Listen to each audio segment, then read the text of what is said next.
Alors,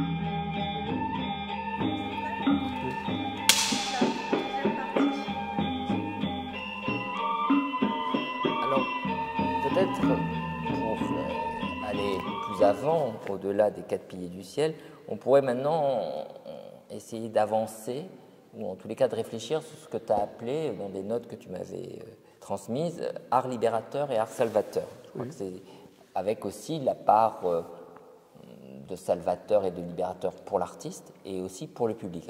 Parce qu'on ne met pas la libération, le public ne met pas la libération ou la salvation, si je puis dire, dans le même endroit. Tu avais plusieurs citations. Tu m'avais proposé une citation de James Joyce, tu avais proposé une belle citation d'Arrowbourg de Huysmans, et puis tu m'avais proposé, non pas une citation, mais tu m'avais mis quelques notes, notamment j'allais dire ton journal de New York, en fait tes notes de New York. Et j'aime bien parce que c'est très court, mais à mon avis, ça mériterait justement d'être développé, et c'est peut-être l'objet de cet entretien. Et tu dis dans ces notes de New York, tu dis « La beauté naît de la confusion ». J'aimerais bien que tu reviennes un peu dessus, sur peut-être ce terme de confusion, ou en tous les cas, de sa relation à la beauté. Oui, ben on avait parlé la dernière fois de trébucher, je ne sais pas si tu te rappelles dans notre entretien. C'est un peu le même... J'avais oublié le terme, mais il est très beau, effectivement. Et c'est très beau. Un jour, il faut arrêter de trébucher, mais dans ces cas-là, on sera mort. Oui, non, mais c'est sûr que la vie, c'est toujours des hasards, des coïncidences et des trébuchements. J'ai saisi ça, cette petite phrase, j'ai saisi à New York, parce qu'il y a tellement d'informations. Parce qu'aujourd'hui, c'est l'information. On est bouleversé par l'information sans arrêt. Et dans cette confusion, c'est comme si surnageait un espèce d'iceberg de beauté quelque part. Que bon, peut-être que la beauté existe au-delà de toutes ces horreurs, et la vie est quand même d'une puissance incroyable, d'une beauté. Quand on voit la nature, qu'elle est intouchée, elle nous émeut chaque fois. Je veux dire, et quand on est devant des animaux, c'est pareil. Il y a cette énergie vitale. Encore une fois, quand elle n'est pas abîmée. Hein, et c'est cette beauté que je sens dans tous les peuples premiers, avant qu'ils aient été exterminés comme des chiens. Donc cette beauté-là et cette confusion, parce que on sait pas, on peut pas nommer la beauté. C'est vrai qu'on et puis c'est tellement infini, comme j'ai parlé auparavant. C'est au-delà de nous. C'est quelque chose qui nous émeut, qui émeut le nourrisson jusqu'au vieillard qui entend un chant d'oiseau et qui sourit. En tous les cas, ce qui peut être retenu, c'est la multitude d'informations, et que peut-être la beauté cite ou sort de cette multitude, où on ne voit plus rien, ce qu'on appelle d'ailleurs sur Internet le bruit, tout ce bruit en fait, de ce brouhaha même insensé, elle sort des arrêts, je vais dire sur image quasiment, et pour sortir de cette confusion, de ces centaines, dizaines, milliers, milliards d'informations qui, d'une certaine manière, nous empêchent peut-être de regarder, nous empêchent de nous arrêter, mais la confusion amène en tous les cas une énergie. Oui. Et de cette confusion naît une énergie, parce que c'est un aspect, pour l'instant, qu'on n'a pas encore évoqué, au-delà des images et au-delà pratiquement de la finesse de l'image. On parle de la technique de la sérigraphie, le caractère aussi très, très bien réalisé, parfait, au niveau de la réalisation, une grande technicité. Oui. Et il y a de l'énergie, il y a une confusion, mais qui est mise en ordre. C'était comme si tu disais, je vais essayer de mettre un peu d'ordre dans le chaos, et comment je m'y prends pour mettre un peu d'ordre dans le chaos. Et donc c'est pour ça que j'aime bien cette citation qui met en relation beauté et confusion, qui parfois s'opposent et qui parfois au contraire se valorisent l'une l'autre, comme si on dit parfois, les couturiers disent parfois comme si ça habillait la forme. Voilà, ça habillait la forme, parce que sinon elle serait non pas nue, mais elle serait indistincte. Donc on a cette sortie de l'indistinction. Et dans l'exemplier que tu m'as transmis, t'entendre sur cette citation, elle est extraite de Manière d'être vivant de Baptiste Morisot, et donc, qui dit ceci: danser dans les cordes pour esquiver le dualisme de l'animalité comme bestialité inférieure et comme pureté supérieure, pour ouvrir un espace encore inexploré, celui des mondes à inventer, une fois qu'on est passé de l'autre côté. Les entrevoir, les donner à voir, grande respiration. Oui, mais c'est exactement ce que je fais dans mon travail, c'est-à-dire que, tu l'as dit tout à l'heure, en mélangeant toutes ces énergies et tout ce chaos, je revendique le terme de travailler dans le chaos, et pour accéder justement à une énergie supérieure. Et là, je vais parler un peu du tantrisme, parce que c'est assez peu connu, mais je vais tâcher de retrouver le passage, parce que dans le tantra, bon, j'ai peut-être pas besoin de citer quelque chose, mais dans le tantra, il travaille avec la merde, entre guillemets, il travaille avec la sexualité, il travaille avec tout ça, il mélange tout ça pour accéder à la spiritualité. C'est un peu ce que je fais dans mon travail. Je travaille beaucoup la pornographie, c'était la merde de la société. Le business pornographique, c'est aussi gros que le business de l'armement, donc c'est un truc énorme. Et donc, bon, là, il y a très peu d'images pornographiques, mais une grande partie de mon travail utilise les images pornographiques. Et donc, ça peut interroger aussi, parce que la sexualité, on en parle très peu dans l'art, un peu plus dans l'art contemporain, mais on en parlait très peu auparavant, tu vois.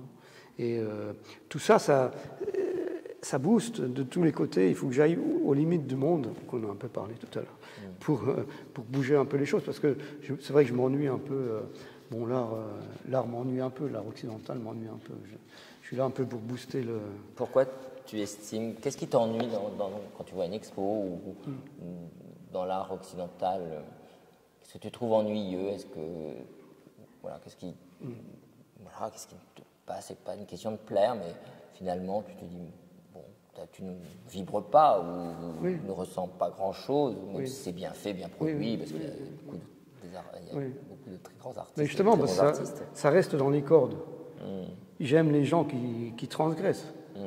Bon, Pollock, il a transgressé. Bon, après, tu peux ressentir une transgression chez Giotto ou dans l'art pariétal, mais je la ressens pas.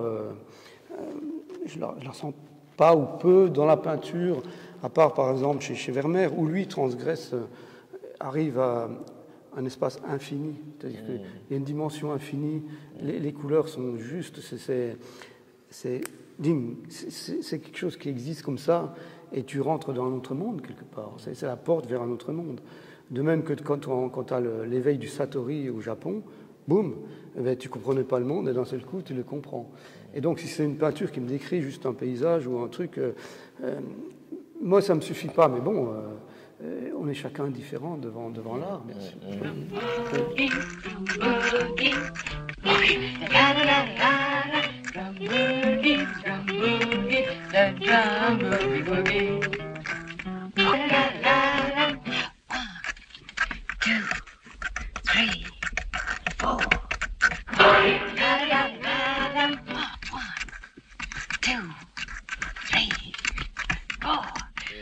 Sur cette, je ne sais pas si c'est, en tous les cas, c'est dit comme c'est appelé dualisme par Baptiste Morisot, sur cette dualité entre, parce que ça, c'est présent, pas forcément que dans les Quatre Piliers du ciel, mais dans nombre de tes sérigraphies, cette question de l'animalité, la bestialité. Moi, j'aime bien le fait qu'il fasse, d'une certaine manière, la différence entre l'animal et puis la bestialité. Est-ce que toi, tu la ressens? Est-ce que tu la comprends? Est-ce que tu sais la définir? Non. Non, je n'ai pas vraiment réfléchi à la question. Oui. L'animal, j'ai vécu 10 ans dans une ferme, donc la sexualité animale, je sais ce que c'est. L'énergie, la vitalité du corps, je sais ce que c'est. La fécondation des juments, je sais ce que c'est. Zola en parlait très bien dans La Terre. C'est une énergie incroyable. Mais de là à nommer bestialité ou animalité, bon, ce sont des termes un peu techniques. Si tu veux. Je vois pas. Non, je verrais pas de différence. Il faudrait lire Bataille à ce sujet-là. Je suis persuadé que là, justement, en t'entendant notamment répondre à la précédente question, en tous les cas réagir à la précédente, enfin à la citation, Danser dans les cordes, je suis persuadé que la bestialité, c'est pas qu'elle a quelque chose de supérieur, mais justement, elle sort des cordes.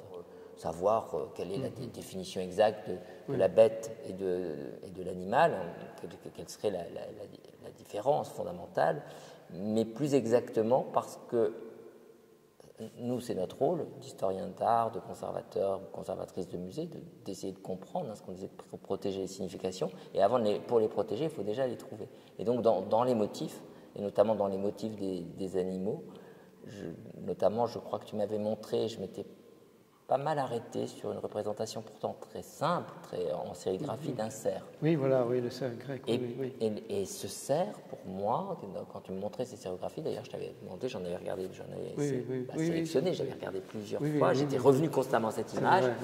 On n'était pas dans la représentation de l'animalité, comme on pouvait avoir dans la Lalie du cerf de Courbet, qui est conservée au Musée des Beaux-Arts et d'Archéologie de Besançon, mais on était vraiment dans la bestialité, parce que le rapport à la représentation est, selon moi, lié à un rituel, peut-être même un rituel priapique ou presque sexuel, et donc il enfreint la simple représentation de l'animal. Et donc dans ce rituel, selon moi, il rentre dans la bestialité, et je trouve que c'est quelque chose qui est beau, la bestialité, parce que c'est un peu comme avant, quand les dieux grecs et les déesses grecques envoyaient des sorts sur les mortels et les demi-dieux ou les demi-déesses, c'est-à-dire qu'on échappe au contrôle. Et à mon avis, dans la bestialité, on échappe au contrôle, et ce qui ne veut pas dire que dans l'animalité, il n'y ait pas une force incroyable, et notamment, comme tu l'as souligné, puisque tu l'as observé dans ta vie personnelle, il n'y a pas une force incroyable dans l'animal en lui-même, notamment dans la sexualité ou dans ce qu'on peut imaginer de la sexualité animale. Donc je trouve que c'est une belle nuance qui mériterait d'être approfondie, d'être presque réfléchie d'une certaine manière. Et puis là, j'espère que ce n'est pas par surprise. J'avais oublié que tu citais un cinéaste qui peut paraître aux antipodes de ton esthétique, c'est Visconti. Donc tu cites Luchino Visconti et Visconti dans une citation qui réfléchit en gros sur l'aspect de la décadence. Et ce que j'aime bien, c'est ce qu'il dit, la décadence, pour lui, ce qui l'intéresse en tous les cas dans la décadence, c'est peut-être pas la définition de la décadence, il dit c'est l'examen d'une société malade. Et pourquoi tu as, parmi les dizaines de citations, et tu es un grand lecteur, c'est toujours un plaisir à te lire parce que j'aime regarder ta bibliothèque et on voit que tu lis véritablement, d'ailleurs c'est à noter, il y a des signés, on voit que les livres sont vécus. Pourquoi tu as, dans ces centaines de citations, tu as retenu finalement, ce qu'on pourrait dire, l'examen de cette société malade? Parce que je le vis quotidiennement, bien sûr, on sent que la société est malade. Au-delà des très beaux films de Visconti qui sont tombés par terre, bien sûr, c'est magnifique. Mais je reviens sur la citation de l'animal, et puis je reviendrai à Visconti. Parce que dans Lascaux, Georges Bataille disait « L'animal est comme l'être humain, seulement plus sain ». Ça veut tout dire, si tu veux. Tu sais qu'il est en contact avec Dieu, avec la nature. Il est en contact. Non. Mais là, je vais fermer la parenthèse et je reviens sur Visconti. Forcément, puis Thomas Mann, je ne sais pas l'histoire de Visconti, mais ils ont sans doute vécu tous les deux une ou deux guerres mondiales. Et que quand les artistes qui ont vécu ça, comment créer après cela? C'est terrible. Il y a beaucoup d'artistes qui ont refusé de créer. Et eux ont décidé de parler de cette bourgeoisie. Et plus tard, Pasolini, que j'adore aussi, a montré très bien la disparition de la spiritualité au travers du mode de vie de la bourgeoisie, des industriels, et tout ça qui ont détruit le monde, qui ont détruit les animaux, qui ont détruit le bois, les forêts, les rivières. Et il faut prendre conscience de ça. Et voilà, et je pense qu'il y a des cinéastes qui en ont pris conscience et qui ont pu, peut-être plus à une certaine époque, des années 70, 80. Je pense que l'art était beaucoup plus politique qu'aujourd'hui, à part Terrence Malick qui fait des films magnifiques. Mais bon, on n'a plus la puissance des gens comme Godard ou même Fellini. Donc c'est un peu triste. Et c'est vrai que les préoccupations de ces années-là, après la Seconde Guerre mondiale, disparaissent un peu. On le voit, l'art contemporain n'a pas les mêmes préoccupations. Et ce monde... Et je reviens à la décadence, forcément. S'il y a 50% de gens qui regardent la pornographie sur Internet. Bon, on peut appeler ça de la décadence ou pas, mais c'est même qu'il y a quelque chose qui manque. Il y a un manque énorme. Est-ce que ce manque est spirituel? Est-ce que ce manque est affectif? Est-ce que ce manque est... que sais-je? Je ne sais pas, mais forcément, les gens étaient un peu plus complets auparavant. Ils allaient à l'église, ils faisaient leur rituel, les Mayas faisaient leur rituel, et ils n'avaient pas ce vide existentiel dont Sartre parlait très bien. Donc, ce vide existentiel, comment le remplir? Et je pense que l'art est une des réponses possibles. Bon, donc on pourrait penser à une forme de misère, comme on a parlé de misère érotique. Ah, bien sûr, oui, tout pas une misère, parce que là, effectivement, souvent, oui. le Luchino Visconti, c'est la très haute bourgeoisie, ou voire même dans Louis II, la haute aristocratie, et on peut parler de la différence entre une pauvreté et la misère. Oui, mais tu vois, dans le théorème de Pasolini, les gens sont misérables. Oui, misérables. Misérables. À part la bonne qui monte sur son toit à la fin et qui rencontre Jésus. Et il le disait, il n'y a que les ouvriers qui parlent encore à Dieu, quelque part. Mais maintenant, même les ouvriers votent le Front National, donc ils ne parlent plus tellement à Dieu. On est quand même fucked up. On est quand même dans une... je ne sais pas, à moins d'aller vivre dans un couvent, on est mal barré, je crois. Enfin, la solution n'est peut-être pas d'aller parler à Dieu, mais de respecter quelque chose, quoi. Ouais.